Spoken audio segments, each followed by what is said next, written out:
गौर से सुनना, यह बात हर किसी के लिए नहीं है। यह सिर्फ उनके लिए है जो हंसते हुए भी भीतर से थक चुके हैं, जो सबके लिए मजबूत बने रहे लेकिन कभी किसी ने नहीं पूछा तुम कैसे हो। कभी महसूस हुआ है कि लोग तुम्हारी मौजूदगी की आदत तो डाल लेते हैं लेकिन तुम्हारी कीमत नहीं समझते, कि जब तक तुम काम आते हो तब तक तुम जरूरी हो, और जिस दिन तुम चुप हो जाओ उसी दिन तुम्हें नजरअंदाज कर दिया जाता है। यही वह पल होता है जहां आत्मा सवाल पूछती है, क्या मेरी पहचान सिर्फ दूसरों की जरूरतों तक सीमित है? आज का समय अजीब है। यहां चेहरे मुस्कान से नहीं बल्कि ब्रांड से पहचाने जाते हैं। यहां चरित्र 3 से ज्यादा कपड़ों की कीमत पूछी जाती है, और जब तुम सादगी चुनते हो तो लोग तुम्हें कमजोर समझ लेते हैं। लेकिन सुनो, सादगी कमजोरी नहीं होती, वह भीतर की ऊंचाई का प्रमाण होती है। कभी कभी जिंदगी जानबूझकर तुम्हें गिराती है, अपनों से दूर करती है, ताकि तुम दूसरों की राय से हटकर खुद की आवाज सुन सको। जिस दिन तुम्हें अकेलापन चुभने लगे, समझ लेना परिवर्तन पास आ चुका है। जब रिश्ते टूटते हैं तो केवल लोग नहीं जाते, भ्रम भी टूटते हैं, और भ्रम टूटना आत्मा के जागने की शुरुआत होती है। तुमने देखा होगा, तुम जितना अच्छा बनते गए लोग उतना ही फायदा उठाते गए, तुम जितना झुकते गए वे उतना ही ऊपर चढ़ते गए। लेकिन याद रखना, जो जमीन पर बैठना सीख जाता है वही सच में ऊंचा उठता है। दुनिया तुम्हें तुम्हारे आंसुओं से नहीं तौलेगी, वह तुम्हें तुम्हारी चुप्पी से नहीं समझेगी, लेकिन तुम्हारा रब हर उस दर्द का साक्षी है जो तुमने बिना बोले सहा है। और जब तुम्हें लगे कि अब और नहीं सहा जा सकता, तभी भीतर से एक आवाज उठेगी, यह अंत नहीं है, यह निर्माण है। आज अगर लोगों की बातें चुभ रही हैं, अपनों का व्यवहार बदल गया है और तुम्हारा मन सवालों से भर गया है, तो घबराना मत, क्योंकि यह वीडियो तुम्हें बदलाने नहीं, तुम्हें तुम्हारा असली रूप याद दिलाने आया है। आज हम बात करेंगे दूसरों की राय से ऊपर उठने की, अपने आत्मसम्मान को वापस पाने की, और उस शक्ति की जो हर टूटे हुए इंसान के भीतर शांत होकर सो रही है।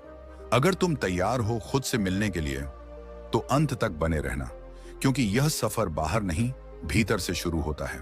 क्योंकि यह सफर बाहर नहीं भीतर से शुरू होता है, और जब इंसान भीतर की ओर देखना शुरू करता है तो सबसे पहले उसे एक अजीब सी सच्चाई दिखाई देती है। वह सच्चाई जिसे वह सालों से दूसरों को खुश करने के शोर में दबाता आया है। गौतम बुद्ध कहते थे, मनुष्य का सबसे बड़ा दुख यह नहीं कि वह अकेला है, बल्कि यह है कि वह स्वयं से बिछोड़ा हुआ है। आज अधिकतर लोग इसी बिछड़न को जी रहे हैं, सबके बीच रहकर भी, भीड़ में खड़े होकर भी, दिल के भीतर एक खाली कमरा लिए हुए। तुम देखोगे, जब तुम किसी की हर बात मानते हो, हर समय उपलब्ध रहते हो, हर परिस्थिति में समझौता करते हो, तो लोग तुम्हें अच्छा नहीं जरूरी समझने लगते हैं। और जरूरी चीजों को हम तब तक रखते हैं जब तक वे काम आती हैं। यही वह जगह है जहां आत्मसम्मान धीरे धीरे आत्मसंशय में बदलने लगता है। मनोविज्ञान इसे कंडीशन्ड वर्थ कहता है। मतलब तुम्हारी कीमत तुम्हारे होने से नहीं, तुम्हारे देने से तय की जाती है। अगर तुम दे रहे हो समय, ऊर्जा, सहमति, तो तुम स्वीकार्य हो, और जिस दिन तुम थक कर कह दो आज नहीं, उसी दिन तुम्हें अलग नजर से देखा जाने लगता है। यही कारण है कि इतने लोग भीतर से टूटते जा रहे हैं लेकिन बाहर से मुस्कुराते रहते हैं। बुद्ध ने इस दर्द को बहुत पहले पहचान लिया था। वे कहते थे, जो स्वयं को पहचानने से पहले दूसरों की अपेक्षाओं को पहचानने लगता है वह जीवन भर गुलाम ही रहता है। ध्यान दो, गुलामी हमेशा जंजीरों से नहीं होती, कभी कभी वह सबको खुश रखने की आदत बनकर आती है। तुम्हें बचपन से सिखाया गया, अच्छा बनो, बड़ों की सुनो, किसी को दुख मत दो, लेकिन यह कभी नहीं सिखाया गया कि खुद को तोड़कर अच्छा बनना अच्छा ही नहीं होती। यहीं से मन में एक खामोश युद्ध शुरू होता है। एक तरफ दिल कहता है अब बस भी करो, और दूसरी तरफ डर कहता है अगर मना कर दिया तो लोग छोड़ देंगे। मनोविज्ञान कहता है यह डर अस्वीकृति का है, रिजेक्शन का डर। और बुद्ध कहते हैं जिसे छोड़ दिए जाने का भय है वह कभी स्वतंत्र नहीं हो सकता। समझो इस बात को, डर हमेशा भविष्य से जुड़ा होता है, और भविष्य केवल एक कल्पना है। लेकिन इंसान उस कल्पना को इतनी सच्चाई से जीता है कि वर्तमान को खो देता है। तुम आज दुख सहते हो केवल इस डर से कि कहीं कल कोई नाराज ना हो जाए। यही तो विडंबना है। बुद्ध ने कहा, दुख एक का मूल कारण वस्तु नहीं उससे जुड़ी आसक्ति है। यहां वस्तु कोई इंसान भी हो सकता है, कोई रिश्ता, कोई पहचान। जब तुम्हारी पहचान दूसरों की स्वीकृति पर टिकी होती है तो हर प्रतिक्रिया तुम्हें हिला देती है। कोई अनदेखा कर दे, दिल बैठ जाता है। कोई तारीफ कर दे, खुद को सही मान लेते हो। धीरे धीरे तुम्हारा मन तुम्हारा मालिक बन जाता है। और बुद्ध साफ कहते हैं, मन यदि नियंत्रित न हो तो वही तुम्हारा सबसे बड़ा शत्रु बन जाता है। आज की दुनिया में लोग तुम्हें समझते नहीं, वे तुम्हें उपयोग करते हैं। और यह बात कड़वी है लेकिन सच्ची है। तुम जितने ज्यादा अपनी सीमाएं मिटाते हो, दुनिया उतनी ही उन सीमाओं के पार चली जाती है। फिर एक दिन तुम थक जाते हो, चुप हो जाते हो, और वही चुप्पी लोगों को खलने लगती है। वे कहते हैं, आजकल बदल गए हो, पहले जैसे नहीं रहे। पर सच्चाई यह होती है कि तुम पहली बार अपने जैसे हो रहे होते हो। बुद्ध इसे जागरण कहते हैं। वे कहते थे, जब व्यक्ति दुख से भागना छोड़ देता है और उसे समझना शुरू करता है, तभी परिवर्तन जन्म लेता है। दुख तुम्हारा शत्रु नहीं है, वह तुम्हारा शिक्षक है। जब तुम्हें यह महसूस होने लगे कि लोग तुम्हारी अच्छाई को कमजोरी समझने लगे हैं, तो यह संकेत है कि अब आत्मा अपनी जगह मांग रही है। मनोविज्ञान इसे सेल्फ रिस्पेक्ट अवेकनिंग कहता है और बुद्ध इसे सेल्फ रियलाइजेशन। दोनों अलग शब्द हैं लेकिन मंतव्य एक ही है। अब जरा रोजमर्रा की जिंदगी को देखो। तुम ऑफिस में जरूरत से ज्यादा काम करते हो, घर में सबकी बातें सुनते हो, दोस्तों के लिए हमेशा उपलब्ध रहते हो, लेकिन जब तुम थकते हो, जब तुम्हें सहारे की जरूरत होती है, तब लोग कहते हैं, तुम ही तो मजबूत हो। यह मजबूत शब्द कभी कभी सबसे खतरनाक हो जाता है, क्योंकि मजबूत समझा जाने वाला इंसान अक्सर सबसे ज्यादा अकेला होता है। बुद्ध कहते थे, जो व्यक्ति भीतर से शांत है वह अकेला नहीं होता, लेकिन जो व्यक्ति भीतर से टूट चुका है वह भीड़ में भी अकेला होता है। यहीं पर तुम्हें एक निर्णय लेना होता है। या तो तुम सबको खुश रखने की कीमत पर खुद को खोते रहो, या फिर कुछ लोगों को खोकर खुद को पालो। यह चुनाव आसान नहीं होता, क्योंकि इसमें डर है, दोष बोध है और अकेले पड़ जाने की आशंका है। लेकिन बुद्ध ने कहा, जो व्यक्ति अकेले चलना सीख लेता है वही सच्चे अर्थों में जीवन को समझता है। अकेलापन सजा नहीं है, वह प्रशिक्षण है। जब जीवन तुम्हें सबसे अलग कर देता है, तब वह तुम्हें सबसे जरूरी व्यक्ति से मिलवाता है, खुद से। इस चरण में बहुत सारे सवाल उठते हैं। मन बेचैन होता है, नींद टूटती है, दिल भारी रहता है। मनोविज्ञान कहता है यह आइडेंटिटी शिफ्ट है, और बुद्ध कहते हैं यह मोह का टूटना है। तुम अब वह नहीं रह सकते जो सबको खुश करने के लिए खुद को छोटा करता था, और यहीं से तुम्हारा असली सफर शुरू होता है। लेकिन ध्यान रखना, यह सफर बाहर लड़ने का नहीं है। बुद्ध ने कभी दुनिया को बदलने की बात नहीं की। उन्होंने कहा, स्वयं को बदलो, दृष्टि बदलो, दुनिया अपने आप बदल जाएगी। इसीलिए अभी तुम्हें किसी से लड़ना नहीं है, किसी को साबित नहीं करना है, किसी को नीचा नहीं दिखाना है। बस अपने भीतर एक शांत दृढ़ता पैदा करनी है। वह दृढ़ता जो बिना चिल्लाए ना कह सके, जो बिना अपराध बोध के अपनी सीमा तय कर सके। यही आत्मसम्मान है, और यही वह बिंदु है जहां यह विषय धीरे धीरे अपने अगले चरण की ओर बढ़ेगा। क्योंकि जब इंसान दूसरों की राय से ऊपर उठना सीखता है, तभी वह अपने मन के पैटर्न को पहचान पाता है, और वही पहचान आगे चलकर मन पर नियंत्रण की नींव बनती है। लेकिन वह कहानी अभी बाकी है। यहां से आगे हम उस गहराई में उतरेंगे जहां मन सबसे चालाक होता है, सबसे भ्रम पैदा करता है और सबसे ज्यादा चोट पहुंचाता है। अभी के लिए बस इतना समझ लो, अगर आज ये बातें तुम्हारे दिल में उतर रही हैं, तो तुम टूट नहीं रहे, तुम बन रहे हो, और निर्माण हमेशा असहज होता है। अब ध्यान से सुनिए, और इसे सिर्फ शब्दों की तरह मत सुनिए। इसे अपने जीवन से जोड़कर महसूस कीजिए, क्योंकि शायद आज की ये बातें आपके भीतर कुछ बदल सकती हैं। कभी कभी ऐसा होता है ना, सब कुछ होते हुए भी भीतर एक सूनापन होता है।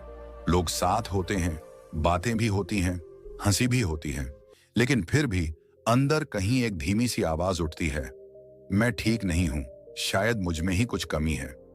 वो आवाज अचानक नहीं आती, वो बनती है धीरे धीरे। हर उस पल में जब किसी ने तुम्हें नजरअंदाज किया, हर उस दिन में जब तुम्हें यह महसूस कराया गया कि तुम कमजोर हो, महत्वहीन हो। और सबसे दुखद बात यह नहीं कि किसी ने ऐसा कहा, सबसे दुखद यह है कि एक दिन तुमने भी यह मान लिया, और यहीं से शुरू होती है आत्मा की गिरावट।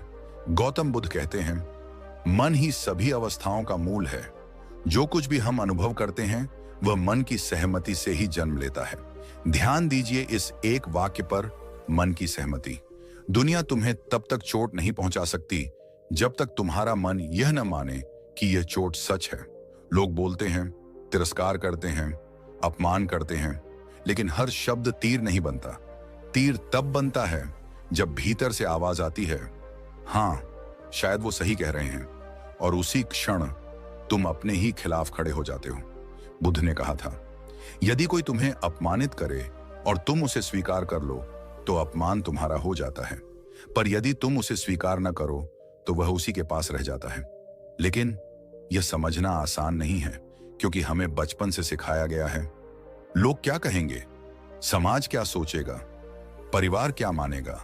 धीरे धीरे हम अपनी पहचान दूसरों की आंखों में ढूंढने लगते हैं। कोई तारीफ करे तो हम मुस्कुरा उठते हैं, कोई आलोचना करे तो बिखर जाते हैं, कोई अनदेखा करे तो रात भर नींद नहीं आती, और फिर एक दिन हम खुद से पूछ बैठते हैं, मैं आखिर हूं कौन। यह प्रश्न साधारण नहीं है। यह वही प्रश्न है जिसने बुद्ध को भी सत्य की ओर चलाया था। एक बार एक व्यक्ति बुद्ध के पास आया।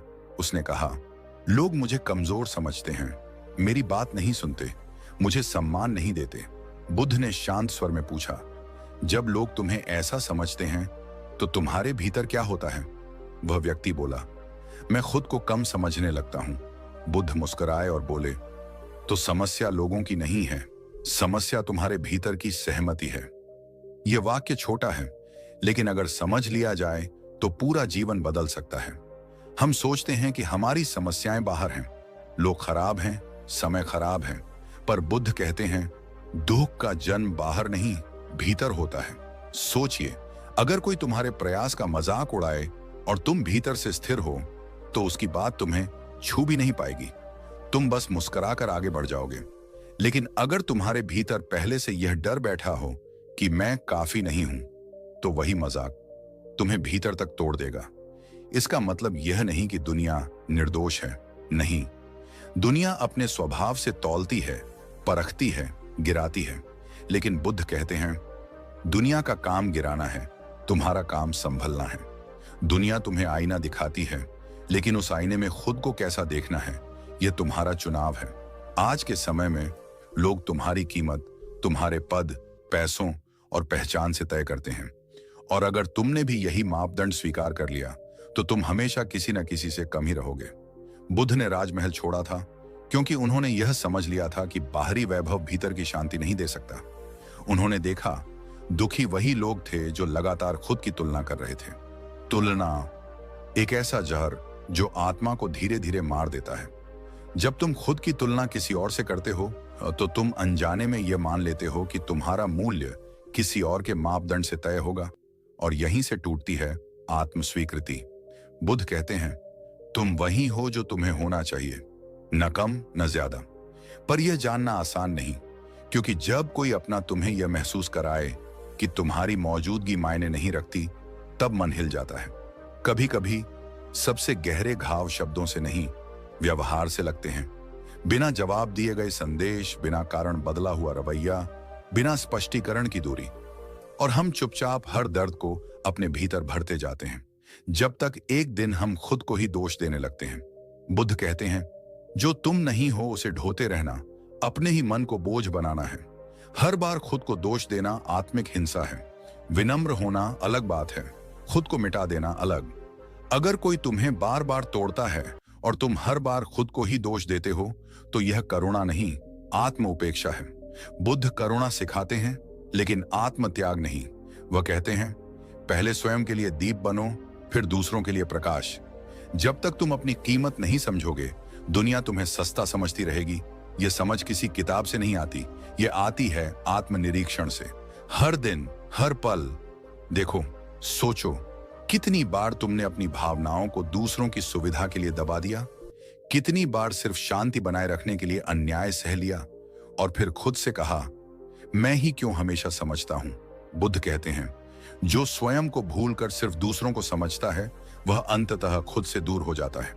समस्या बाहर नहीं है, समस्या इस बात में है कि तुमने कब, कहां और कितनी बार खुद को पीछे रखा। लेकिन यह कोई आरोप नहीं है, यह एक जागृति है। क्योंकि जिस दिन तुम यह समझ लेते हो कि हर अपमान, हर तिरस्कार तभी असर करता है जब तुम भीतर से मान लेते हो कि शायद मैं ही कम हूं, उसी दिन तुम्हारे भीतर एक नया द्वार खुलता है। यह द्वार स्वतंत्रता का है। दूसरों की राय से अपनी पहचान बनाना छोड़ना आसान नहीं होता, लेकिन जब तुम यह कर लेते हो तो आत्मा हल्की हो जाती है। बुद्ध कहते हैं, बंधनों से मुक्ति दुनिया छोड़ने से नहीं, आसक्ति छोड़ने से मिलती है। और सबसे गहरी आसक्ति है दूसरों की स्वीकृति की। जब तुम यह छोड़ देते हो तो लोग वही रहते हैं, पर तुम्हारी पीड़ा समाप्त हो जाती है। और यहीं से शुरू होती है आत्म परिवर्तन की यात्रा। यह यात्रा अभी पूरी नहीं हुई है, यह तो बस पहला द्वार है।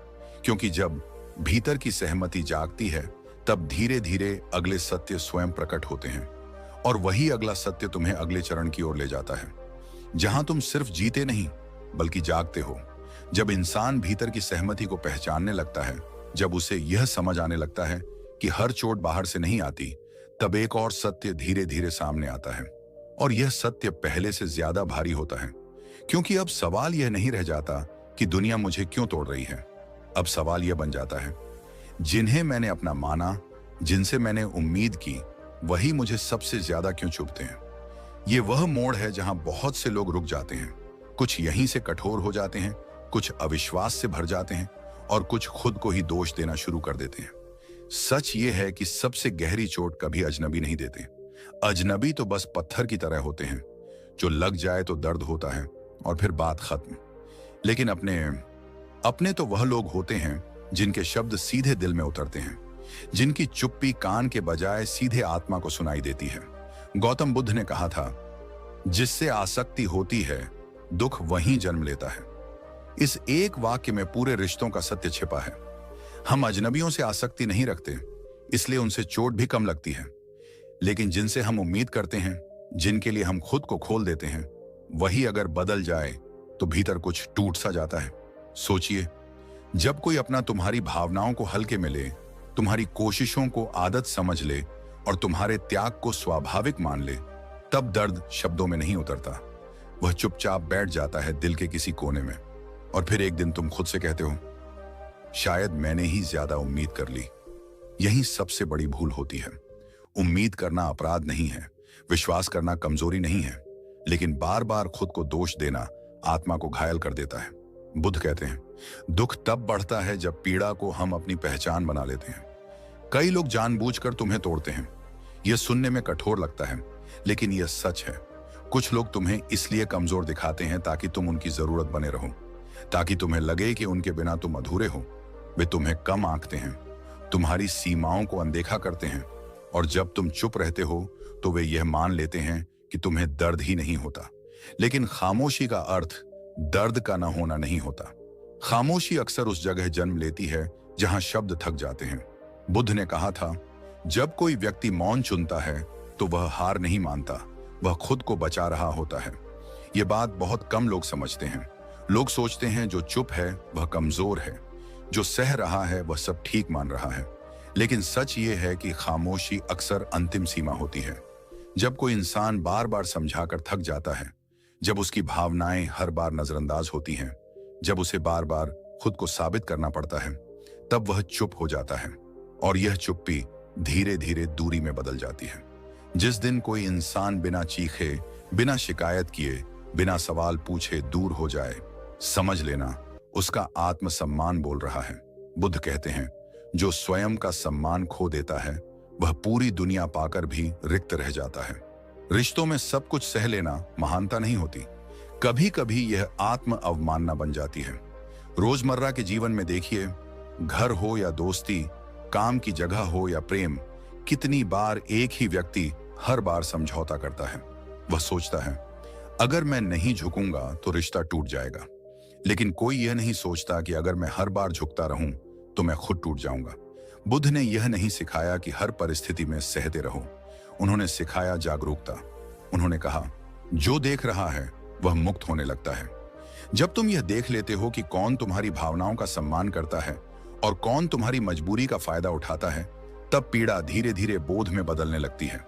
लेकिन यह परिवर्तन आसान नहीं होता, क्योंकि सबसे ज्यादा दर्द तब होता है जब तुम्हें यह स्वीकार करना पड़ता है कि जिसे तुमने अपना समझा वह तुम्हें समझ ही नहीं पाया। यह स्वीकार करना बहुत कठिन होता है। मन बार बार कहता है, शायद वह बदल जाएगा, शायद इस बार समझ जाएगा, शायद मेरी खामोशी पढ़ लेगा। लेकिन हर बार तुम्हारी उम्मीद तुम्हारे ही खिलाफ खड़ी हो जाती है। बुद्ध कहते हैं, आसक्ति हमें बांधती है, करुणा मुक्त करती है। करुणा का अर्थ यह नहीं कि तुम हर चोट सहो। करुणा का अर्थ है सत्य को देख पाना और स्वयं को बचा पाना।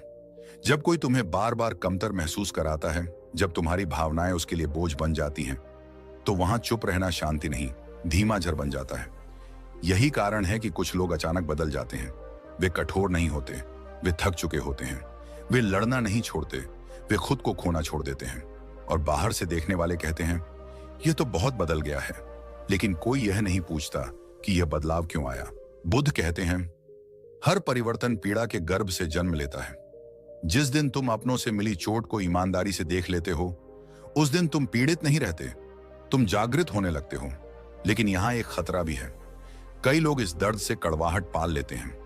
वे सबको दोषी मान लेते हैं, सब पर अविश्वास करने लगते हैं। बुद्ध का मार्ग यह नहीं है। उन्होंने कहा, द्वेष से द्वेष समाप्त नहीं होता, करुणा से ही समाप्त होता है।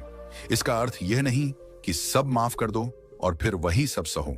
इसका अर्थ है दर्द को समझो, लेकिन उसे अपनी पहचान मत बनने दो। जब तुम यह समझ लेते हो कि कुछ लोग तुम्हारी भलाई के लिए नहीं, अपनी सुविधा के लिए तुम्हारे करीब थे, तो तुम उन्हें नफरत से नहीं, स्पष्टता से देखते हो। और यही स्पष्टता तुम्हें अगले चरण की ओर ले जाती है। यह वह चरण है जहां इंसान सिर्फ चोट से नहीं, अपने रिश्तों की सच्चाई से रूबरू होता है। और यह सच्चाई कभी कभी बहुत अकेला कर देती है।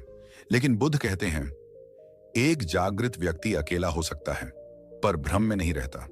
यही वह मोड़ है जहां आगे की यात्रा और गहरी होने वाली है। क्योंकि जब अपनों की चोट समझ में आ जाती है, तब सवाल उठता है, अब आगे कैसे जिया जाए? और यही प्रश्न अगले सत्य का द्वार खोलता है। कभी कभी जीवन बिल्कुल शांत दिखता है, लेकिन भीतर आंधियां चल रही होती हैं। चेहरे पर मुस्कान होती है, पर आत्मा सवालों से भरी होती है। लोग पास होते हैं, फिर भी भीतर एक खालीपन बैठा रहता है।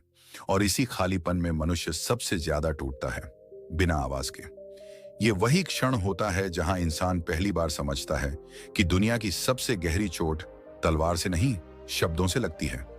और वो शब्द अक्सर बाहर से नहीं आते। वे उन्हीं होठों से निकलते हैं जिनसे कभी भरोसा बंधा था, उन्हीं आंखों से झरते हैं जिनमें कभी अपनापन दिखता था। जीवन की यह विडंबना बहुत चुपचाप काम करती है। अजनबी तुम्हें गिराए तो दर्द होता है, लेकिन अपने गिराए तो आत्मा सवाल करने लगती है, मेरी गलती क्या थी? मैंने कम क्या किया? मैं ही क्यों? यहीं से मनुष्य भीतर की अदालत में खुद को कटघरे में खड़ा कर देता है। और सबसे कठोर जज वही बन जाता है, खुद। गौतम बुद्ध कहते थे, दुख बाहर घटने वाली घटना नहीं है, दुख उस घटना को मन में पकड़ लेने का नाम है। जो चला गया वह घटना थी, जो भीतर रुक गया वही पीड़ा बन गया। समय तुम्हें तोड़ने नहीं आता, वह केवल यह देखने आता है कि तुम किससे जुड़े हो, लोगों से या अपनी आत्मा से। जब अपने तुम्हें समझना छोड़ देते हैं, जब अपेक्षाएं बोझ बन जाती हैं, जब खामोशी तुम्हारा स्वभाव बन जाती है, तब यह मत समझो कि तुम कमजोर हो गए हो। अक्सर यह संकेत होता है कि तुम्हारी आत्मा अब झूठे सहारों से थक चुकी है। क्योंकि जो सबसे ज्यादा सहता है वही सबसे ज्यादा सीखता है, और जो सबसे ज्यादा सीखता है वही भीतर से बदलता है। बुद्ध ने एक बार कहा था, जो तुम्हें सबसे अधिक पीड़ा देता है वही तुम्हारा सबसे बड़ा शिक्षक है। यह सुनने में कठोर लगता है, लेकिन जीवन इसी कठोर सत्य से मनुष्य को परिपक्व बनाता है। कभी ध्यान देना, जब अपनों की बातें चुभने लगती हैं, तब इंसान रोना छोड़ देता है। वह समझाने की कोशिश भी छोड़ देता है, वह बस चुप हो जाता है। और यह चुप्पी कमजोरी नहीं होती, यह वह अंतिम सीमा होती है जहां आत्मसम्मान पहली बार आवाज उठाता है, बिना बोले। बुद्ध का मार्ग शोर का नहीं है, वह मौन का मार्ग है। वह सहने का नहीं, समझने का मार्ग है। जब कोई व्यक्ति बिना शिकायत किए दूर होने लगे, तो समझ लेना उसने हार नहीं मानी, उसने स्वयं को चुन लिया है। क्योंकि हर दूरी भागने का संकेत नहीं होती, कुछ दूरियां आत्मा को बचाने के लिए ली जाती हैं।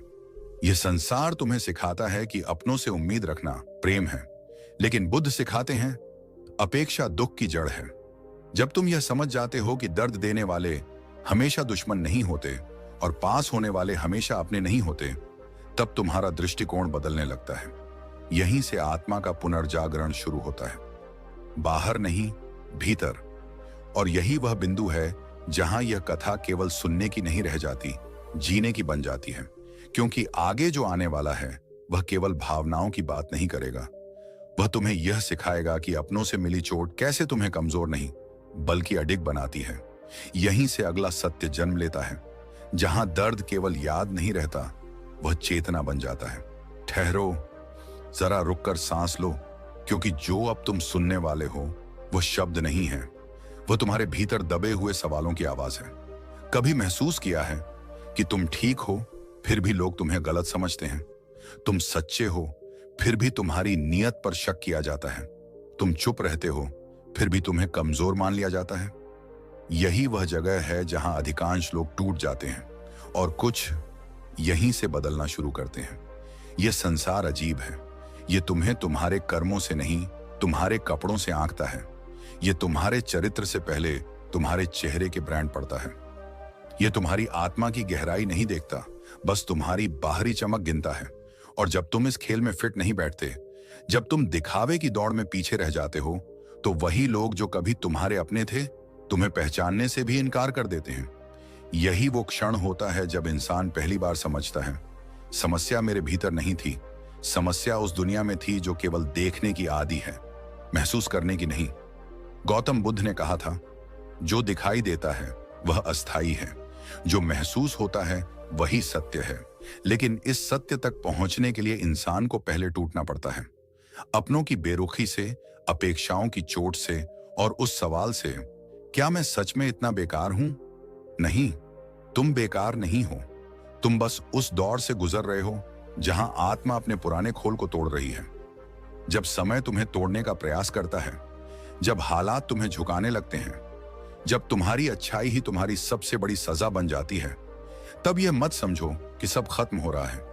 अक्सर वहीं से असली शुरुआत होती है, क्योंकि जो इंसान दूसरों की राय पर जीता है वह कभी स्वयं से नहीं मिल पाता, और जो स्वयं से मिल जाता है उसे फिर दुनिया की मंजूरी की जरूरत नहीं रहती।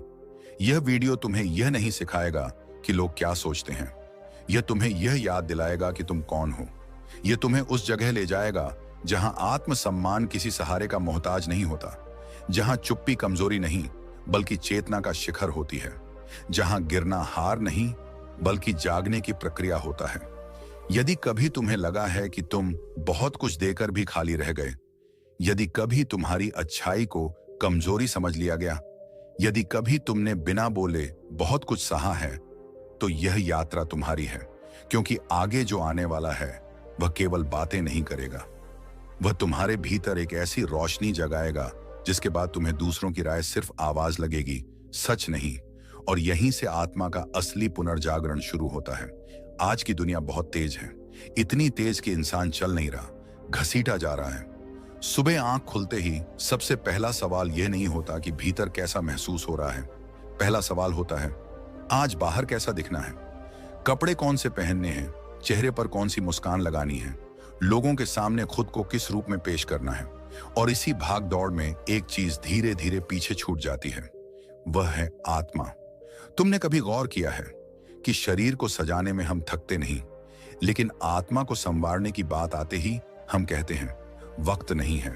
दिन भर शरीर काम करता है, रात को शरीर सोता है, लेकिन आत्मा वह हर रात जागती रहती है, चुपचाप, बिना शोर किए, बस भीतर कहीं एक सवाल बनकर। क्या यही जीवन है? बुद्ध कहते हैं जो दिखाई देता है वह नश्वर है और जो महसूस होता है वही शाश्वत है। लेकिन समस्या यह है कि हमने देखना सीख लिया, महसूस करना भूल गए। आज इंसान आईने के सामने खड़ा होकर अपने चेहरे की एक एक रेखा ठीक करता है, लेकिन कभी अपने भीतर झांक कर नहीं देखता कि वहां कितनी दरारें पड़ चुकी हैं। बुद्ध इसीलिए कहते थे दुख बाहर नहीं है, दुख हमारी आसक्ति में है। हम चीजों से चिपक जाते हैं, लोगों से, रिश्तों से, पहचान से, सम्मान से, पद से और यहां तक कि अपने दर्द से भी। और जितना हम पकड़ते हैं उतना ही टूटते हैं। यह टूटना बाहर से नहीं दिखता, यह भीतर होता है, धीरे धीरे, चुपचाप। देखो, अगर शरीर बीमार हो जाए तो हम डॉक्टर के पास दौड़ते हैं, लेकिन आत्मा जब बीमार होती है तो हम उसे और ज्यादा शोर में धकेल देते हैं, और ज्यादा दिखावे में, और ज्यादा भीड़ में। बुद्ध ने कभी नहीं कहा कि संसार छोड़ दो, उन्होंने कहा आसक्ति छोड़ दो। संसार तुम्हें नहीं बांधता, तुम्हारी पकड़ तुम्हें बांधती है। आज इंसान यह नहीं समझ पा रहा कि वह दुखी क्यों है। सब कुछ तो है, काम है, लोग हैं, घर है, पहचान है, फिर भी भीतर एक खालीपन है जो किसी चीज से भरता नहीं। यह खालीपन आत्मा की भूख है, और इस भूख को कोई बाहरी उपलब्धि शांत नहीं कर सकती। बुद्ध ने एक बार कहा था, जिस दिन तुम अपने भीतर की आवाज सुन लेते हो, उस दिन बाहर की दुनिया शोर लगने लगती है। और यही वह मोड़ है जहां इंसान डर जाता है, क्योंकि भीतर की आवाज झूठ सहन नहीं करती। वह पूछती है, तुम ये सब किसके लिए कर रहे हो? लोगों के लिए या खुद से भागने के लिए? आज लोग मंदिरों में जाते हैं, लेकिन अपने भीतर नहीं उतरते। बुद्ध कहते हैं, ईश्वर मंदिरों में नहीं, उस मौन में है जहां तुम खुद से झूठ नहीं बोलते। तुम कितनी बार भीड़ में अकेले महसूस करते हो? कितनी बार लोगों के बीच होते हुए भी खुद से कटे हुए लगते हो? यह इसीलिए नहीं कि लोग गलत हैं, यह इसलिए है क्योंकि तुम अपनी आत्मा की आवाज को लगातार अनसुना कर रहे हो। आत्मा कभी चिल्लाती नहीं, वह संकेत देती है, थकान के रूप में, बेचैनी के रूप में, बिना वजह उदासी के रूप में। और जब तुम इन संकेतों को भी नजरअंदाज करते हो तो वह दुख बन जाती है। बुद्ध कहते हैं, दुख कोई सज्जा नहीं है, दुख एक शिक्षक है, लेकिन हम दुख से सीखने के बजाय उससे लड़ने लगते हैं। जब कोई रिश्ता टूटता है तो हम कहते हैं, उन्होंने मुझे तोड़ दिया। लेकिन बुद्ध पूछते हैं, तुमने खुद को कितनी कसकर पकड़ा हुआ था? आसक्ति प्रेम नहीं होती, आसक्ति डर होती है, खोने का डर, अकेले पड़ जाने का डर, और यही डर आत्मा को कैद कर देता है। देखो, जब तुम किसी चीज को पूरी तरह पकड़ लेते हो तो डर जन्म लेता है, और डर जहां होता है वहां शांति नहीं होती। बुद्ध का मार्ग छोड़ने का मार्ग है, लेकिन छोड़ना कमजोरी नहीं है, छोड़ना समझदारी है। जिस दिन तुम यह समझ लेते हो कि शरीर तो मिट्टी है, उसी दिन तुम आत्मा की तरफ पहला कदम बढ़ाते हो। शरीर जवान होगा, बूढ़ा होगा, बीमार होगा, मिट जाएगा, लेकिन आत्मा, वह साक्षी है, वह देखती है, वह सीखती है, वह बढ़ती है। आज लोग कहते हैं, हमें शांति चाहिए, लेकिन उनका जीवन शोर से भरा हुआ है। मोबाइल का शोर, सोशल मीडिया का शोर, लोगों की राय का शोर। मनोविज्ञान कहता है कि इंसान का दिमाग दो मोड में काम करता है। एक मोड है सर्वाइवल मोड और दूसरा है क्रिएटिव मोड। जब दिमाग डर में होता है तो वह सिर्फ बचने के बारे में सोचता है। उस वक्त उसे समाधान नहीं दिखते, उसे सिर्फ खतरे दिखते हैं। यही वजह है कि जब आप बहुत ज्यादा सोचते हो तो आपका दिमाग असल में डर में चला जाता है, और डर में गया हुआ दिमाग कभी सही फैसला नहीं कर पाता। आपने नोटिस किया होगा, जब आप बहुत परेशान होते हो तो छोटी सी बात भी बहुत बड़ी लगने लगती है। वजह यह नहीं कि समस्या बड़ी है, वजह यह है कि आपका दिमाग थ्रेट डिटेक्शन मोड में चला गया है। मनोविज्ञान इसे कहता है फाइट और फ्लाइट रिस्पॉन्स, यानी या तो लड़ो या भागो। लेकिन सोचिए, आज की ज्यादातर परेशानियां लड़ने या भागने से हल होती भी नहीं, फिर भी हमारा दिमाग तीन उसी पुराने सिस्टम पर चलता रहता है।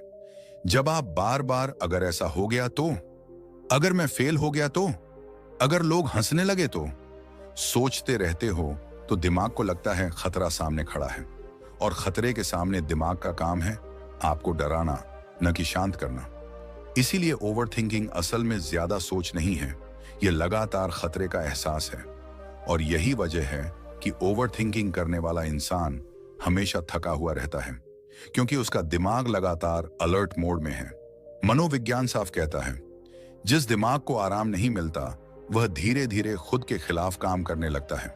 अब एक और गहरी बात समझो, दिमाग के लिए सोच और सच्चाई में फर्क करना मुश्किल होता है। अगर आप बार बार किसी डर की कल्पना करते हो तो दिमाग उसे असल अनुभव की तरह ले लेता है। यही वजह है कि सिर्फ सोचकर भी दिल तेज धड़कने लगता है, पसीना आने लगता है, घबराहट हो जाती है, क्योंकि दिमाग पूछता नहीं यह सच है या कल्पना, वह बस प्रतिक्रिया करता है। और जब आप दिन भर नकारात्मक कल्पनाएं करते रहते हो तो दिमाग थक जाता है, शरीर थक जाता है, लेकिन समस्या जस की तस रहती है। इसी को मनोविज्ञान में कहते हैं रूमिनेशन, यानी एक ही बात को बार बार चबाते रहना। बिना किसी नतीजे के। और रूमिनेशन डिप्रेशन और एंजाइटी दोनों की जड़ होती है। अब बुद्ध की बात यहां विज्ञान से मिलती है। बुद्ध कहते थे, जो बीत गया उस पर टिकना दुख है, जो आया नहीं उससे डरना दुख है। आज की भाषा में कहें तो दिमाग को अतीत और भविष्य से निकालकर वर्तमान में लाना ही उपचार है। इसीलिए जब आप सांस पर ध्यान देते हो तो आपका दिमाग धीरे धीरे सर्वाइवल मोड से निकलकर क्रिएटिव मोड में आने लगता है। मनोविज्ञान इसे कहता है नर्वस सिस्टम रेगुलेशन, यानी आपके भीतर की घबराई हुई नसें धीरे धीरे शांत होने लगती हैं। और जैसे ही यह होता है आपके विचार बदलने लगते हैं। समस्या वही रहती है लेकिन उसका बोझ कम हो जाता है, क्योंकि अब आप समस्या नहीं बन जाते, आप समस्या को देखने वाले बन जाते हो। यही वह जगह है जहां यह वाक्य जीवित हो जाता है। मैं सोच रहा हूं लेकिन मैं सोच नहीं हूं। यह सिर्फ आध्यात्मिक बात नहीं है, यह गहरी मनोवैज्ञानिक सच्चाई है। जब इंसान अपने विचारों से दूरी बना लेता है तो उसका दिमाग पहली बार आजाद महसूस करता है, और आजाद दिमाग समाधान ढूंढता है। इसीलिए जो लोग शांत होते हैं वे कम नहीं सोचते, वे सही दिशा में सोचते हैं। तेज दिमाग वो नहीं होता जो हर समय चलता रहे। तेज दिमाग वो होता है जो जरूरत पड़ने पर ही चले। और यही कारण है कि शांत लोग कम बोलते हैं, लेकिन जब बोलते हैं तो उनकी बात असर करती है, क्योंकि उनका दिमाग डर से नहीं स्पष्टता से काम कर रहा होता है। अगर सोच को रोका नहीं जा सकता तो उसे सही दिशा कैसे दी जाए? अगर सोच को रोका नहीं जा सकता तो सोच को दबाने की कोशिश सबसे बड़ी गलती बन जाती है। मनोविज्ञान कहता है जिस विचार को आप जबरदस्ती रोकते हो वह और ताकतवर होकर लौटता है। इसीलिए जो लोग कहते हैं सोचना बंद करो, वे अनजाने में दिमाग के साथ लड़ाई शुरू कर देते हैं, और दिमाग से लड़ाई कोई इंसान कभी जीत नहीं पाया। बुद्ध इसीलिए कहते थे विचारों को रोको मत, उन्हें देखो, क्योंकि जो चीज देखी जाती है वह धीरे धीरे कमजोर पड़ जाती है। अब जरा अपने रोजमर्रा के जीवन को देखो। रात को जब तुम सोने जाते हो तभी दिमाग सबसे ज्यादा क्यों चलता है? क्योंकि दिन भर तुम भागते रहे, काम में उलझे रहे, मोबाइल में खोए रहे, लेकिन दिमाग से कभी मिले ही नहीं। और जैसे ही शांति मिली विचार बोले अब हमारी बारी है। मनोविज्ञान इसे कहता है अनप्रोसेस्ड थॉट्स, यानी वो विचार जिन्हें तुमने महसूस नहीं किया, बस टालते रहे। और जो टलता रहता है वही रात को शोर करता है। यहीं से ओवरथिंकिंग शुरू होती है। और यहां एक और गहरी बात समझो, दिमाग को समस्याओं से उतनी परेशानी नहीं होती जितनी परेशानी होती है अनिश्चितता से। अगर तुम्हें यह पक्का पता हो कि दर्द कब खत्म होगा तो दर्द भी सहा जा सकता है, लेकिन जब दिमाग को पता नहीं होता कि आगे क्या होगा तो वह खुद कहानियां बनाने लगता है।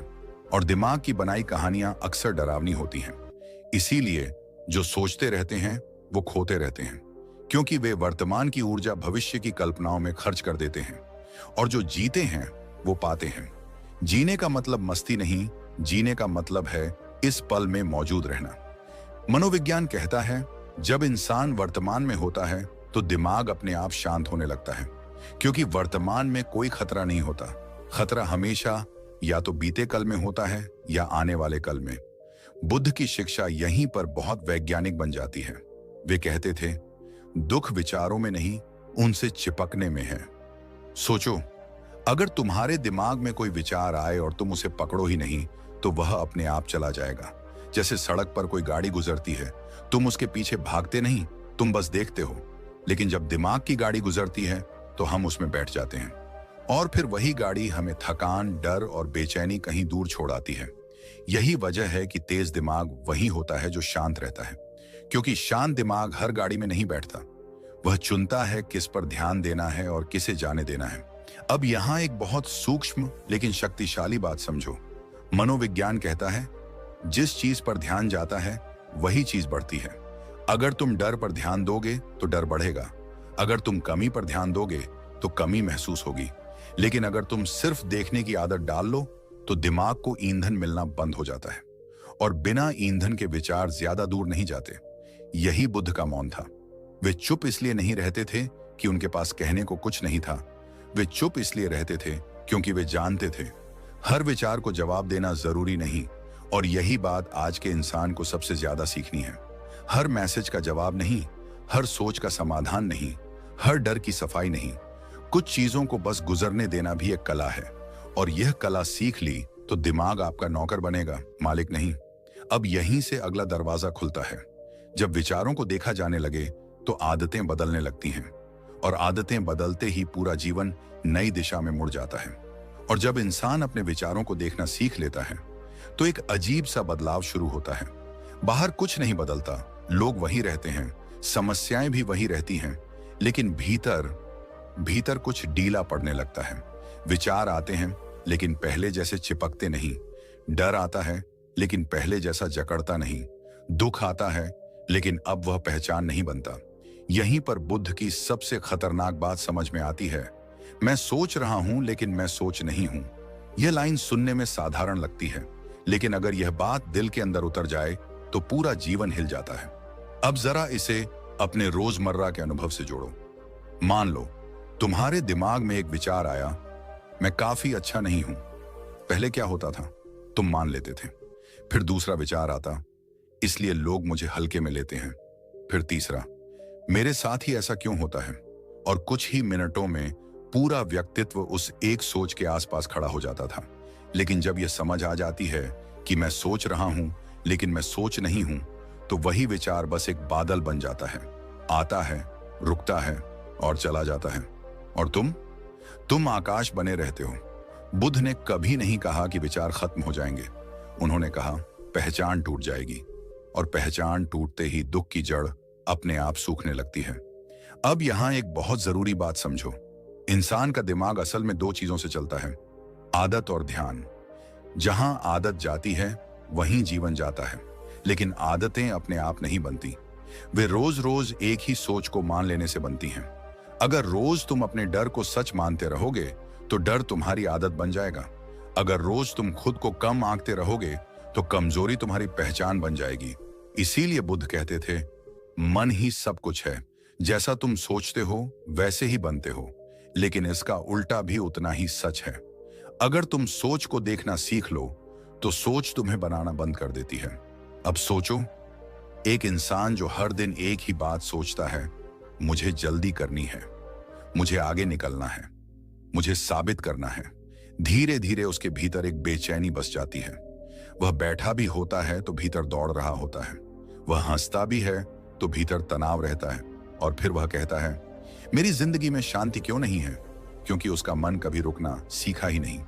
बुद्ध इसे कहते थे अविराम चित्त, ऐसा मन जो बिना रुके खुद को ही खाता रहता है। और यही मन सबसे ज्यादा खतरनाक होता है। दुश्मन भी उतना नुकसान नहीं कर सकते जितना अपने विचार, क्योंकि दुश्मन सामने से आता है लेकिन विचार भीतर से काटता है। अब यहां एक बहुत आम गलती होती है। लोग सोचते हैं कि शांति का मतलब सब कुछ छोड़ देना है। नहीं, बुद्ध ने कभी पलायन नहीं सिखाया, उन्होंने जागरण सिखाया। उन्होंने कहा, दुनिया में रहो लेकिन दिमाग में नहीं, काम करो लेकिन उलझो मत, सोचो लेकिन खो मत जाओ। यही वजह है कि तेज दिमाग वही होता है जो शांत रहता है। शांत का मतलब सुस्त नहीं, शांत का मतलब साफ। जैसे पानी जब शांत होता है तो नीचे तक दिखता है, और जब वही पानी उफनता है तो सिर्फ शोर करता है। आज ज्यादातर लोग शोर करते हैं, भीतर भी बाहर भी, और शोर में निर्णय गलत होते हैं, रिश्ते टूटते हैं और जिंदगी थकावट बन जाती है। अब बुद्ध की एक और गहरी शिक्षा यहीं पर जुड़ती है। वे कहते थे, जो घट रहा है उससे ज्यादा दुख उस पर सोचने से होता है। सोचो, अगर कोई तुम्हें कुछ कह दे तो असली चोट शब्दों से नहीं लगती, चोट लगती है उस सोच से जो तुम बाद में घंटों पालते हो। उसे ऐसा नहीं कहना चाहिए था, मैंने भी जवाब क्यों नहीं दिया, सबके सामने मेरी बेइज्जती हो गई। घटना तो 5 सेकंड की थी, लेकिन तुमने उसे 5 दिन, 5 महीने, कभी कभी 5 साल जिंदा रखा। और फिर कहते हो मैं आगे नहीं बढ़ पा रहा, क्योंकि तुम बीते हुए को अब भी सोच रहे हो। जो सोचते रहते हैं वो खोते रहते हैं। वे आज खोते हैं, कल खोते हैं और अंत में खुद को खो देते हैं। लेकिन जो जीते हैं वो पाते हैं। और जीना कोई बड़ा काम नहीं, जीना बस इतना है, जो सामने है उसी में होना। अब यहीं से एक नई समझ जन्म लेती है। अब इस स्पष्टता को रोजमर्रा की जिंदगी में कैसे उतारा जाए, यहीं से खुलेगा जहां हम देखेंगे कि कैसे छोटे छोटे भीतरी अभ्यास पूरे जीवन की दिशा बदल देते हैं। संभव है यह वही स्थान हो जहां से आगे का रास्ता साफ दिखे, पर यह तभी होगा जब तुम इस रुकने को स्वीकार करोगे। रुकना सीखना आसान नहीं है, क्योंकि मन कहता है अगर मैं रुका तो लोग आगे निकल जाएंगे, अगर मैं रुका तो अवसर हाथ से निकल जाएगा, अगर मैं रुका तो मैं कमजोर कहलाऊंगा। लेकिन बुद्ध कहते थे जो हर समय आगे रहता है वही सबसे जल्दी थकता है, और जो सही समय पर रुकता है वही सबसे दूर तक जाता है। यह ठहराव तुम्हें अगले चरण के लिए तैयार करता है। यह तुम्हें वह दृष्टि देता है जो भागते हुए कभी नहीं मिलती। और यही कारण है कि जीवन की सबसे बड़ी छलांग अक्सर एक गहरे ठहराव के बाद आती है। अब ध्यान से सुनो, जब मन रुकता है तो वह केवल शांत नहीं होता, वह सजग होता है। और जब सजगता आती है तो जीवन के संकेत साफ दिखने लगते हैं। यहीं से बात जन्म लेती है जो बहुत कम लोग समझ पाते हैं कि जीवन संकेत कैसे देता है और हम उन्हें क्यों चूक जाते हैं। अभी इतना समझ लो, अगर आज तुम्हें लग रहा है कि तुम रुके हुए हो, अटके हुए हो, पीछे छूट गए हो, तो संभव है बस मन को शांत रखो। ठहराव को दुश्मन मत बनाओ, क्योंकि जो रुकना सीख गया, जब मन ने दौड़ना छोड़ा, जब भीतर की ऊर्जा बिखरने के बजाय इकट्ठी होने लगी, तभी जीवन एक और गहरी परीक्षा सामने रखता है। यह परीक्षा बाहर नहीं होती, यह भीतर होती है। यह निर्णय की परीक्षा है। यहीं अधिकतर लोग फिर चूक जाते हैं। वे सोचते हैं अब जब मन थोड़ा शांत हुआ है, अब जब दर्द कम हुआ है, अब जब हालात कुछ संभले हैं, तो तुरंत कोई बड़ा फैसला ले लिया जाए। लेकिन बुद्ध कहते थे मन का शांत होना और मन से निर्णय लेना दो अलग अलग बातें हैं। मन शांत हो सकता है, पर निर्णय फिर भी मन से लिया जा सकता है। और यही सबसे सूक्ष्म भूल है। मन बहुत चालाक है। वह शांति का अभिनय कर सकता है, लेकिन भीतर डर छुपाए रखता है। इसलिए बुद्ध कहते थे निर्णय मन से नहीं, शांति से बदलते हैं। यह वाक्य छोटा है, लेकिन इसके भीतर पूरा जीवन छुपा है। अधिकांश लोग मेहनत को किस्मत का कारण मानते हैं। वे कहते हैं मैं मेहनत करूंगा तो सब बदल जाएगा, मैं दिन रात लग जाऊं तो हालात पलट जाएंगे। बुद्ध मेहनत के विरोधी नहीं थे, लेकिन वे जानते थे मेहनत से पहले दिशा चाहिए, और दिशा निर्णय से आती है। अगर निर्णय गलत है तो सबसे बड़ी मेहनत भी गलत दिशा में बहने वाली नदी बन जाती है। और अगर निर्णय सही है तो छोटी सी कोशिश भी जीवन की धारा मोड़ देती है। बुद्ध कहते थे किस्मत पसीने से नहीं, पहले निर्णय से करवट लेती है। अब सवाल उठता है निर्णय गलत क्यों होते हैं? क्योंकि अधिकतर निर्णय डर से लिए जाते हैं। डर दिखाई नहीं देता, लेकिन निर्णयों में बोलता है। डर कहता है अगर यह नहीं चुना तो नुकसान हो जाएगा, अगर अभी फैसला नहीं लिया तो मौका निकल जाएगा, अगर लोगों की बात नहीं मानी तो अकेला रह जाऊंगा। और मन डर की भाषा समझता है। इसीलिए जब निर्णय मन से लिए जाते हैं तो वे डर से रंगे होते हैं। ऐसे निर्णय तुरंत राहत देते हैं, लेकिन लंबे समय में उलझन बढ़ा देते हैं। आपने देखा होगा कभी कभी कोई फैसला लेते ही मन हल्का लगता है, लेकिन कुछ समय बाद वही फैसला बोझ बन जाता है। बुद्ध कहते थे जो निर्णय डर से लिया गया हो वह शांति नहीं देता, वह केवल डर को थोड़ी देर सुला देता है। शांति से लिया गया निर्णय अलग होता है। वह तुरंत उत्साह नहीं देता, वह तुरंत तालियां नहीं दिलाता, वह तुरंत परिणाम नहीं दिखाता, लेकिन वह भीतर स्थिरता लाता है। बुद्ध के अनुसार शांति कोई भावना नहीं है, शांति एक स्थिति है। जब मन कुछ पाने के लिए नहीं दौड़ रहा होता, जब मन कुछ खोने से डर नहीं रहा होता, जब मन दूसरों की नजरों से नहीं कांप रहा होता, तभी शांति होती है। और उसी क्षण अगर निर्णय लिया जाए तो वह निर्णय जीवन को उलझाता नहीं, धीरे धीरे सुलझाता है। इसीलिए बुद्ध कहते थे अगर निर्णय लेने की जल्दी है तो निर्णय मत लो। यह बात उलटी लगती है, लेकिन इसमें गहरा सत्य है। जल्दी का अर्थ है मन बेचैन है, और बेचैन मन सही निर्णय नहीं ले सकता। जीवन में बहुत से लोग कहते हैं मेरे साथ सब गलत क्यों हो जाता है, मैं जो भी फैसला लेता हूं वह उल्टा क्यों पड़ता है। बुद्ध का उत्तर बहुत सरल था, क्योंकि तुम फैसले जीवन से नहीं डर से ले रहे हो। डर तुम्हें बचाने का दिखावा करता है, लेकिन वास्तव में वह तुम्हें सीमित कर देता है। शांति तुम्हें कुछ नहीं कहती, वह बस स्पष्टता देती है, और स्पष्टता में लिया गया निर्णय धीरे धीरे किस्मत बदल देता है। धीरे, यह शब्द बहुत महत्वपूर्ण है। बुद्ध ने कभी भी अचानक बदलने का वादा नहीं किया। वे जानते थे जो परिवर्तन शांति से आता है वह स्थायी होता है। डर से लिया गया निर्णय तेज होता है, नाटकीय होता है, लेकिन खोखला होता है।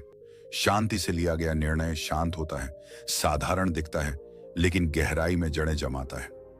आप अपने जीवन को देखिए, कितने फैसले आपने दूसरों को खुश करने के लिए लिए, कितने फैसले आपने खुद को साबित करने के लिए लिए? कितने फैसले आपने इसलिए लिए कि कोई आपको कमजोर ना समझे? और उन फैसलों का परिणाम क्या हुआ? थकान, भ्रम और एक ऐसा जीवन जो बाहर से ठीक दिखता है लेकिन भीतर खाली लगता है।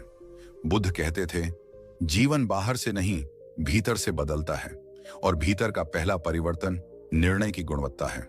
जब मन शांत होता है तो निर्णय सरल हो जाते हैं। तब आप यह नहीं पूछते लोग क्या कहेंगे, तब आप यह पूछते हैं क्या यह मेरे भीतर सही लगता है? यह भीतर की सही भावना शांति से आती है, मन से नहीं। मन तर्क देता है, शांति संकेत देती है। मन शोर करता है, शांति फुसफुसाती है। और जो उस फुसफुसाहट को सुन लेता है वही अपनी किस्मत का रुख बदल देता है।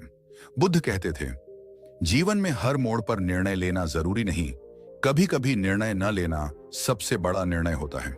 यह भी शांति की निशानी है।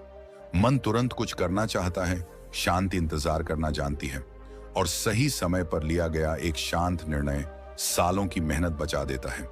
इसलिए अगर आज तुम किसी फैसले में उलझे हो, अगर तुम्हें लग रहा है कि जो भी चुनूं गलत हो जाएगा, तो बुद्ध का मार्ग याद रखो। रुको, मन को नहीं, शांति को बोलने दो। क्योंकि डर से लिया गया निर्णय जीवन को और जटिल बनाता है और शांति से लिया गया निर्णय धीरे धीरे किस्मत बदल देता है। और जब किस्मत बदलने लगती है तो जीवन एक और रहस्य खोलता है जो बताता है कि हर चीज हमारे नियंत्रण में क्यों नहीं होती और क्यों कभी कभी छोड़ देना ही सबसे बड़ी बुद्धि बन जाता है। अभी इतना समझ लो, निर्णय मन से नहीं, शांति से बदलते हैं। निर्णय जब शांति से लिए जाने लगते हैं तो जीवन में एक अजीब सी चीज घटित होती है। जो पहले नहीं दिखता था वह दिखने लगता है। जो पहले विरोध करता था वह ढीला पड़ने लगता है। और जो पहले असंभव लगता था वह धीरे धीरे पास आता हुआ महसूस होने लगता है। अधिकांश लोग इसे संयोग कहते हैं, कुछ लोग इसे किस्मत कहते हैं, लेकिन बुद्ध इसे संयोग या भाग्य नहीं मानते थे। बुद्ध कहते थे, जीवन तुम्हारी आवाज नहीं सुनता, जीवन तुम्हारी स्थिति सुनता है। इसीलिए उन्होंने एक बहुत गहरी बात कही थी, ब्रह्मांड शोर नहीं, स्थिरता सुनता है। यह वाक्य सुनने में सरल है, लेकिन इसे समझने के लिए मन को बहुत शांत होना पड़ता है।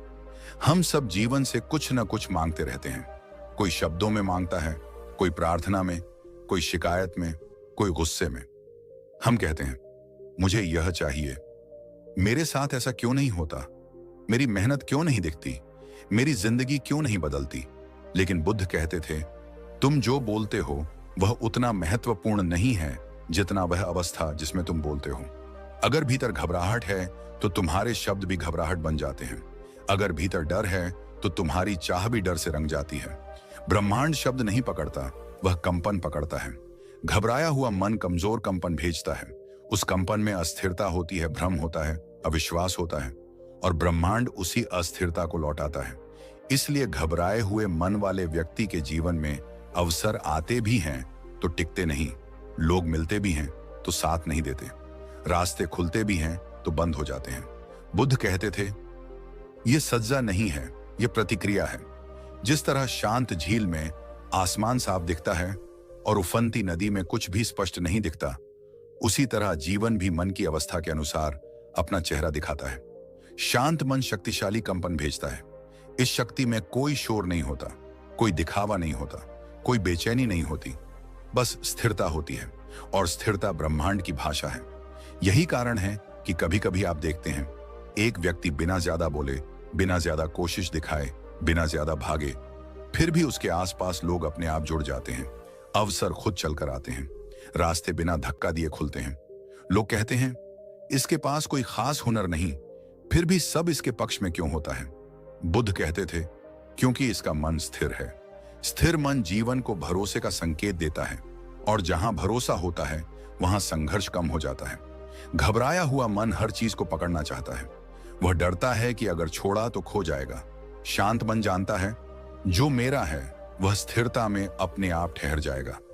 इसीलिए बुद्ध कहते थे, जो व्यक्ति भीतर से शांत हो जाता है उसके लिए लोग बदलने लगते हैं, अवसर बदलने लगते हैं, और रास्ते भी बदलने लगते हैं।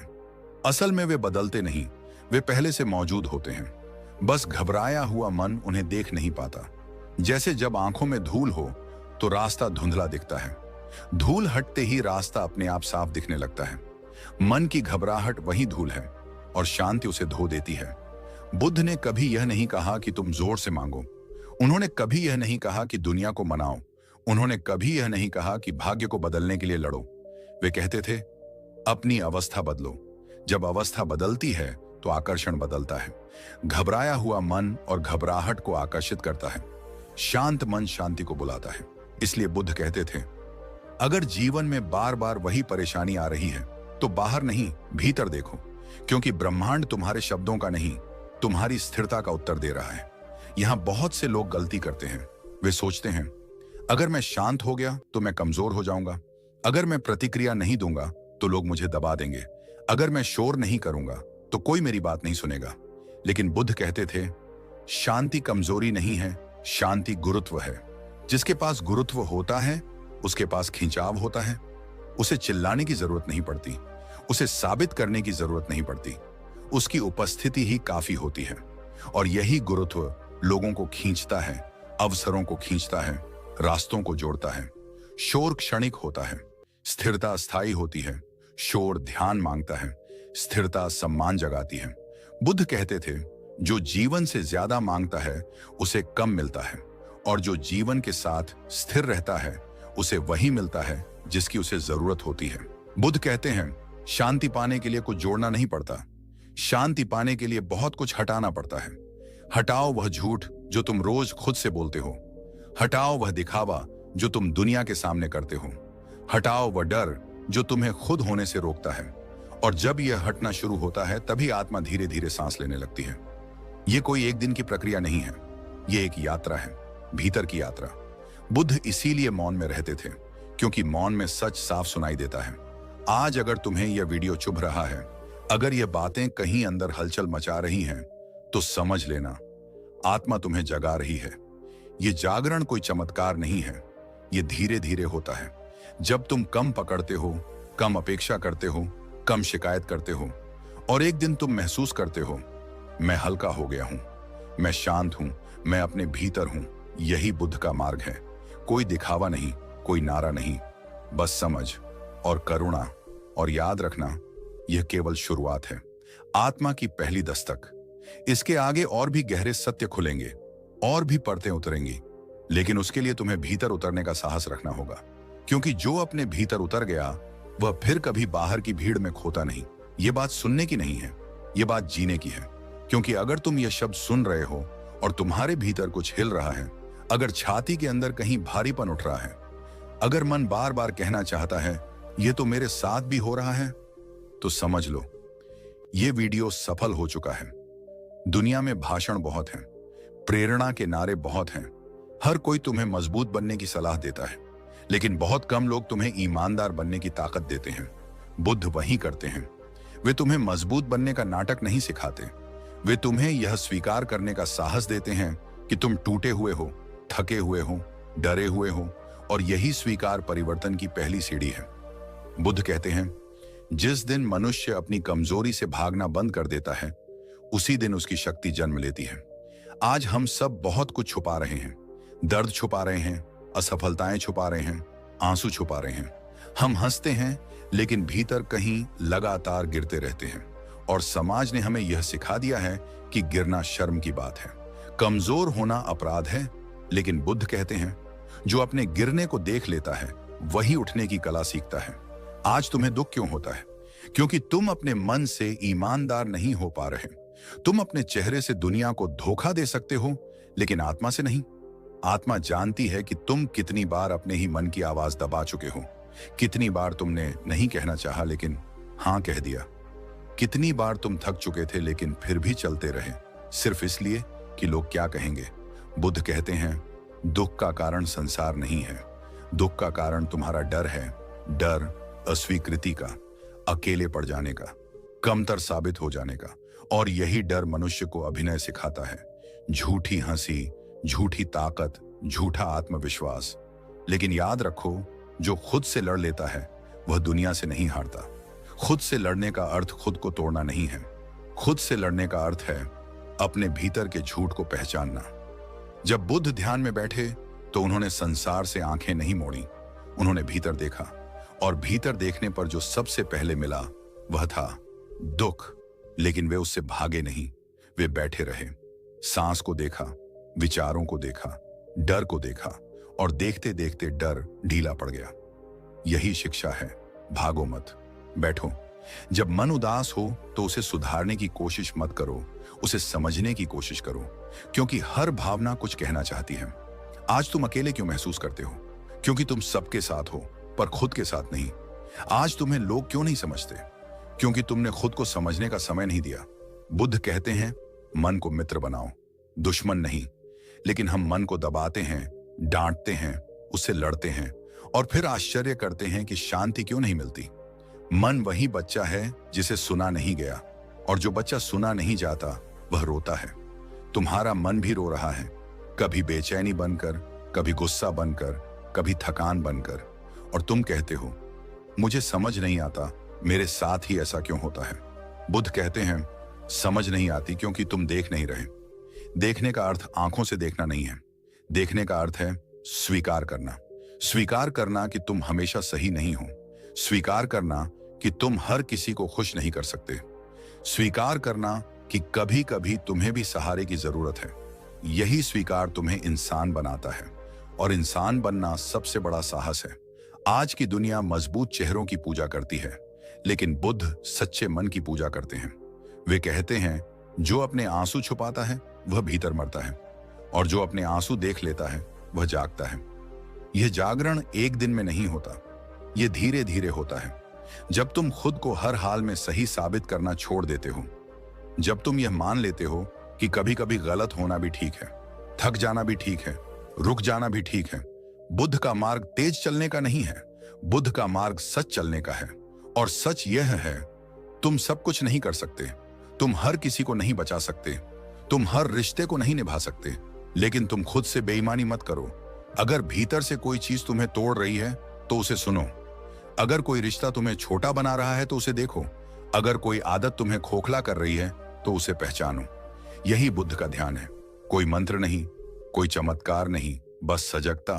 और जब सजगता आती है तो जीवन बदलता नहीं, समझ बदलती है, और समझ बदलते ही जीवन अपने आप हल्का हो जाता है। ये स्क्रिप्ट तुम्हें यह नहीं कहती कि कल से सब ठीक हो जाएगा। ये तुम्हें यह सिखाती है कि आज से तुम खुद से झूठ नहीं बोलोगे, और यही शुरुआत है। आगे और भी परतें खुलेंगी, मन की आदतें, डर की जड़ें, आसक्ति की गिरफ्त। लेकिन उसके लिए तुम्हें यह स्वीकार करना होगा कि परिवर्तन बाहर नहीं, भीतर से शुरू होता है। और जब तुम भीतर का पहला कदम ईमानदारी से रख देते हो, तभी अगला सत्य अपने आप सामने आता है। अगर ये वीडियो आपके मन को थोड़ा सा भी हल्का कर पाया हो, अगर यहां कही गई कोई बात आपके दिल के किसी कोने को छू गई हो, तो इसे सिर्फ सुनकर मत छोड़ देना। इस वीडियो को लाइक करके आप उस ऊर्जा को आगे बढ़ा रहे हैं जो मन को शांत करती है। और अगर आप अपने जीवन में शांति, समझ और गौतम बुद्ध के गहरे ज्ञान को आगे भी सुनना चाहते हैं, तो चैनल को सब्सक्राइब कर लीजिए। यह कोई साधारण वीडियो नहीं था, और आप कोई साधारण इंसान नहीं हैं। अंत में बस इतना ही कहेंगे, अपने मन से दोस्ती करना सीखिए, क्योंकि वही आपका सबसे बड़ा साथी भी है और सबसे बड़ा शिक्षक भी। धन्यवाद सुनने के लिए, समझने के लिए और खुद पर काम करने के लिए।